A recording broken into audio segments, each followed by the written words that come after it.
لكن احنا لما نقول اقطعوا الايدي يقول لك يا سلام ايه البشاعه دي؟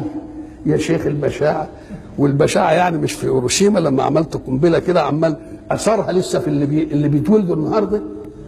والبشاعه ما تجيش في باخره بتغرق، طياره بتسقط، بشاعه ايه؟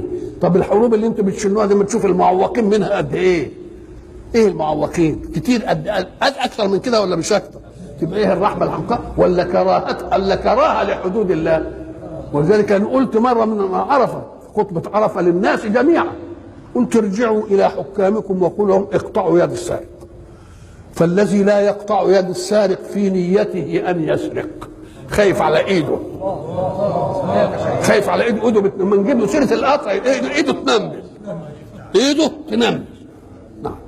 فالمساله الذي شرع اللي حمى ده هو بيعمل هذا عشان يحمي الباقي، وانتوا بتقولوا من هلاك الثلث في اصلاح الثلثين جايز.